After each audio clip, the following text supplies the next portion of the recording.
अस्सलाम वालेकुम। आजकल एक फॉल्ट आ रहा है कि चलते-चलते सोलर के पीवी के जो वोल्टेज हैं अचानक से ड्रॉप हो जाते हैं। वोल्टेज पहले आ रहे होते हैं फ़र्ज़ करें 300 और चलते-चलते अचानक से वो हो जाता है जी 90 वोल्ट पे आ जाता है, 150 पे आ जाता है। तो वैसे वोल्टेज तो ड्रॉप ज़रूर होते हैं किसी भी सिस्टम के, लेकिन इतने ज़्यादा ड्रॉप नहीं होते कि वो आधे रह जाएँ या बिल्कुल ही कम हो जाएँ। अगर कोई सिस्टम है 300 वोल्ट पे चलने वाला, तो वो जब लोड डालेंगे तो वो तकरीबन 250-240 वोल्ट पे अगर आ जाता है, 220 वोल्ट पे भी आ जाता है, तो समझिए कि नॉर्मल है, इतना कोई मसला नहीं है। लेकिन अगर ये वोल्टेज बहुत ज़्यादा ड्रॉप हो जाएँ, पहले 300 थे, बाद में ये आ जाएँ 90, 100, 120, 140, 150, 160, तो समझिए कि वोल्टेज बहुत ज़्यादा ड्रॉप हुए हैं, कहीं न कहीं कोई फ़ॉल्ट ज़रूर है। तो इसमें सबसे पहले लोग क्या करते हैं, सेटिंग चेक करते हैं। सेटिंग में ऐसा कोई भी मसला नहीं पाया जाता, कोई ऐसा फ़ॉल्ट नहीं पाया जाता, जिसकी वजह से ये वोल्टेज कम हो। इसकी कुछ और वजूहात होती हैं। सबसे पहले तो आप ये चेक करें कि किस टाइम पे आपने वोल्टेज चेक किए हैं। आपने अगर बादल आए हुए हैं उस टाइम पे चेक किए हैं तो फिर भी वोल्टेज ड्रॉप हो सकते हैं, अच्छे भले सिस्टम के हो सकते हैं। अगर सुबह का टाइम है या शाम का टाइम है, उस टाइम पे आप लोड डालते हैं और वोल्टेज ड्रॉप हो जाते हैं बहुत सारे, तो ये एक नॉर्मल चीज़ है, इस पे कोई इश्यू नहीं है। हाँ, अगर फिर भी पीक टाइम के दौरान भी आपके पास ये मसला आ रहा है, तो इसका मतलब ये बनता है कि कहीं न कहीं ज़रूर कोई गड़बड़ है। तो सबसे पहले आपने क्या चेक करनी है, आपने सोलर पैनल्स चेक करने हैं। सोलर पैनल्स में ये हो सकता है कि आपका कोई एक आध सोलर पैनल ऐसा हो जो कि वोल्टेज ड्रॉप कर देता हो, जो पूरे एम्पेयर ना देता हो। क्योंकि सोलर पैनल्स सारे के सारे एक स्ट्रिंग की सूरत में लगे हुए होते हैं।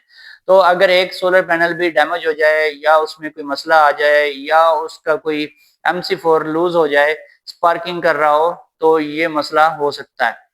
सबसे पहले आपने जितने भी एमसी4 हैं, उनको खोल-खोल के दोबारा लगाना है साफ़ करके और चेक करना है कि वो सही तरीके से टाइट हुए हैं या नहीं हुए। सबसे पहला काम आपने ये करना है। उसके बाद भी अगर ये फ़ॉल्ट आ रहा है, तो फिर आपने वन बाय वन तमाम पैनल्स को खोल लेना है। उनको वन बाय वन चेक करना है। उनको 2 तरीकों से आप चेक कर सकते हैं। एक तो शॉर्ट सर्किट करके उसके एम्पेयर क्लैम मीटर लगा के चेक किए जाते हैं। यूनिटी कंपनी का एक क्लैम मीटर मिलता है, डीसी क्लैम मीटर।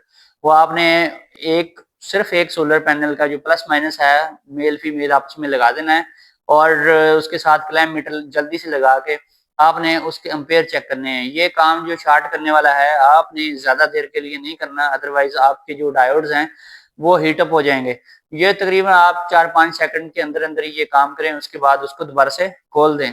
तो एम्पेयर जो हैं, एक सोलर पैनल अगर आपके पास लगा हुआ है 585 वाट का या 600 या फिर 700 वाट का, तो उसके एम्पेयर जो हैं वो 10-12 एम्पेयर्स आपके पास ज़रूर आने चाहिए और ऊपर तो लिखे होते हैं तकरीबन 14-15 एम्पेयर, लेकिन आपको 12 एम्पेयर मिलने चाहिए। अगर वो धूप का जो टाइम है वो थोड़ा आगे-पीछे है, तो आपके पास 8-9 एम्पेयर, 10 एम्पेयर जो कॉमन आपको मिल रहे होते हैं, 9 से 10 एम्पेयर मिल रहे होते हैं, उतने मिलने चाहिए। तो सबको आपने वन बाय वन चेक करना है और एम्पेयर्स चेक करने हैं। सबके एम्पेयर्स सेम होने चाहिए। फ़र्ज़ करें आप शाम के टाइम चेक कर रहे हैं, तो शाम के टाइम जो एक सोलर पैनल है, हो सकता है वो आपको उस टाइम पे दे रहा हो जी 6 एम्पेयर, तो सबके 6 होने चाहिए।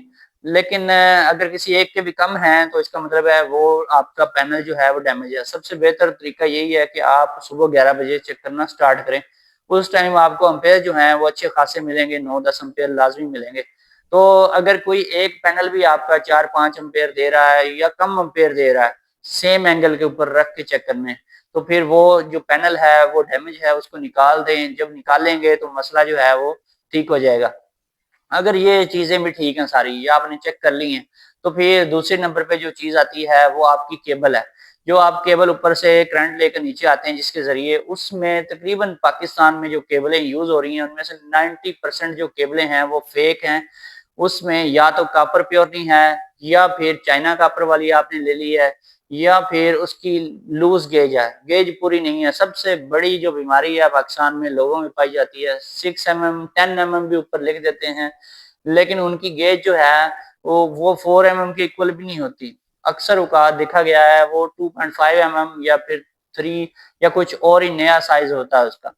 ऊपर से पीवीसी मोटा कर देते हैं, अंदर से कुछ भी नहीं होता। ज़्यादातर 2 नंबरी करने वाले बंदे जो हैं, बेईमान जो हैं, जो जिन्होंने फैक्ट्रियां लगाई हुई हैं, तो वो यही काम करते हैं, पीवीसी मोटा कर देते हैं। देखने में वो ऐसे लगता है जैसे 6 mm से भी कोई ऊपर की चीज है, कोई 10 mm है या 8 mm है, लेकिन अंदर से वो पूरी गेज जो 6 mm होनी चाहिए वो भी नहीं होती। इवन के मैंने कई जगहों पे ऐसा भी किया है कि 4 mm केबल लेके लगाई है मजबूरन, जब मार्केट से मुझे अच्छी केबल नहीं मिली। वैसे मेरा अपना भी काम है, मेरे पास पार्ट्स भी होते हैं, केबल्स भी होती हैं, लेकिन जब मार्केट में से नहीं मिली, किसी इमरजेंसी की सूरत में मैंने 4 mm लेके लगाई है।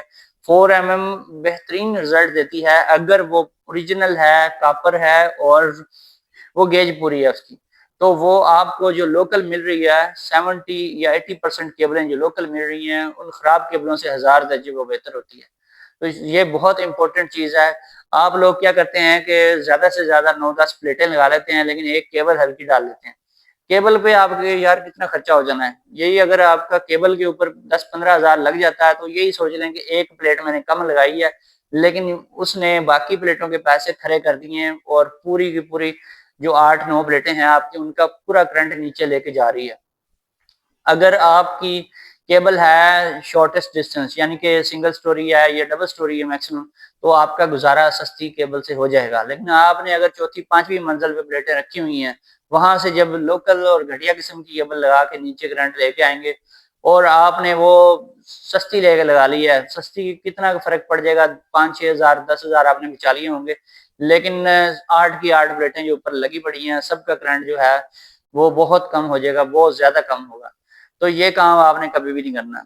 इसके अलावा MC4 जो होते हैं वो अच्छी क्वालिटी के हमेशा यूज किया करें। वो मैंने कई दफा पहले भी आपको बताया, मेल फीमेल जब उनको पेयर करते हैं तो लॉक की आवाज आती है, एक टक करके उसकी लॉक के अंदर बैठने की आवाज आती है, वो लाजमी आनी चाहिए। बाज़ औक़ात MC4 आप लगाते हैं, बाद में खींचते हैं, ऐसे निकल जाते हैं, और ये जरूरी, बहुत जरूरी है, इसकी वजह से आग भी लगती है और ये अक्सर पिघल जाते हैं। इसके बाद जो इम्पोर्टेंट चीज है तीसरे नंबर पे, वो ये है कि आपने फिर डीसी ब्रेकर देखना है। डीसी ब्रेकर भी बड़े ही खराब भी आ रहे हैं और अच्छे भी आ रहे हैं, लेकिन इसमें जो सबसे बड़ा मसला आ रहा है वो लोगों की वजह से खराब होते हैं। लोग क्या करते हैं, ऊपर नेट मीटिंग का लोड डाला हुआ होता है या फिर उन्होंने कोई एसी चलाया होता है, और चलते चलते अचानक से सोलर बंद करना है तो ब्रेकर बंद कर देते हैं। डीसी डीसी ब्रेकर सबसे पहले आपने कभी बंद नहीं करना लोड के ऊपर। लोड के ऊपर जब डीसी ब्रेकर को बंद करेंगे तो उसके अंदर एक शोला बनता है, एक स्पार्क बनता है, वो अंदर से उसको पिघला सकता है। जो उसके पॉइंट्स हैं, जो पत्रियां आपस में जुड़ी हुई होती हैं, उनके पॉइंट्स, उनको ऊपर कार्बन आ जाता है, वो खराब हो जाते हैं। अगर आपने 4-5 दफा ऐसे ही कर दिया तो आपका ब्रेकर जो है वो समझे वो खत्म हो गया, तो वो आपको यूज भी नहीं करना चाहिए। उस खराब ब्रेकर की वजह से कभी ना कभी आपका इन्वर्टर भी खत्म हो जाएगा, छुट्टी कर जाएगा। तो फिर आपने ब्रेकर अच्छा लगाना है, और जब आपने इन्वर्टर को बंद करना है, लोड हटाना है, या तो लोड हटाएं या फिर ऑन ऑफ वाला जो छोटा बटन इन्वर्टर का होता है वो बंद करें। सबसे बेहतर तरीका यही है कि लोड हटाएं, फिर ऑन ऑफ वाला बटन, उससे बंद करें ब्रेकर इन्वर्टर को, और फिर उसके बाद आप ब्रेकर को, जो डीसी ब्रेकर है उसको बंद करें या खोलें, जो भी करें, तो आपका ब्रेकर खराब नहीं होगा। ब्रेकर खराब होने की वजह से भी ये मसला आ जाता है कहीं कहीं पे, लेकिन ये जो चांस है ये भी कम है। सबसे ज्यादा चांस फिर किस चीज का है, ये फॉल्ट कहाँ पे हो सकता है? अक्सर आजकल के जो इन्वर्टर्स आ रहे हैं, बड़े ही तकरीबन चीप क्वालिटी के इन्वर्टर आ रहे हैं, बहुत ही घटिया तरीन क्वालिटी के इन्वर्टर आ रहे हैं। बहुत सी कंपनियां हैं, कोई पी से है, कोई के से है, कोई जेड से है, कोई किसी किस्म की कंपनी है, कोई किसी किस्म की नई से नई कंपनियां, कोई टी से है, निकली आ रही हैं और धड़ाधड़ इन्वर्टर फेंकी जा रही हैं, और प्रमोशन के नाम पे वीडियोस बनवाते हैं। 50 हजार दे देते हैं किसी को, किसी सस्ते बंदे से बनवानी 10 हजार दे देते हैं, वो जी उसकी तारीफें, वोल्ट्रॉनिक सब कुछ साबित कर देते हैं, ये है वो है, लेकिन कोई टके की चीज नहीं बना के बेचते। उनमें सबसे बड़ा फॉल्ट इन्वर्टर के अंदर जो आता है, जो उसके हार्डवेयर में फॉल्ट है, वो सबसे बड़ा फॉल्ट उसका सॉफ्टवेयर कार्ड है। सॉफ्टवेयर कार्ड या फिर साइड कार्ड भी उसे बोला जाता है। एक इतना सा कार्ड होता है, वो एक साइड पे खड़ा होता है, बोर्ड के ऊपर ग्रिप के अंदर लगा हुआ होता है। वो तकरीबन 10-12 हजार का कार्ड आता है। अक्सर वो जो कार्ड है वो खराब होता है। वो कार्ड चलने को सही चल रहा होता है, उसी ने सारे कंट्रोल करने हैं चीजें जितनी भी इन्वर्टर के अंदर है। वो इन्वर्टर का दिमाग का काम कर रहा होता है। कभी आपका इन्वर्टर चार्जिंग नहीं सही कर रहा, कभी रोक नहीं रहा, कभी ओवर चार्जिंग करवा रहा है, जो आपने सेटिंग रखी है उसको सेव नहीं कर रहा, कभी पीवी का वोल्टेज लो कर रहा है, कभी कुछ कर रहा है, कभी कुछ कर रहा है। 100 तरह के फॉल्ट आते हैं इस सॉफ्टवेयर कार्ड की वजह से, जो उसका दिमाग होता है। तो वो जब खराब हो जाए तो फिर भी मसला आता है। अच्छा, लाजमी नहीं सॉफ्टवेयर कार्ड खराब होगा, सॉफ्टवेयर कार्ड आपका हो सकता है वही हो, जेन्युइन लगा हो, लेकिन उसका सॉफ्टवेयर वर्जन सही ना हो, या सॉफ्टवेयर के अंदर ही कोई जेन्युइन फॉल्ट आ गया। तो इसका मसला भी होता है। कई ऐसे मॉडल्स आए थे, नए नित्य नए मॉडल जब मैंने आपको बताए जो निकल रहे हैं डिफरेंट टाइप की सस्ती कंपनियों के, तो शुरू शुरू में उनको पता ही नहीं होता कि कौन सा सॉफ्टवेयर किस सॉफ्टवेयर कार्ड के अंदर डालना है।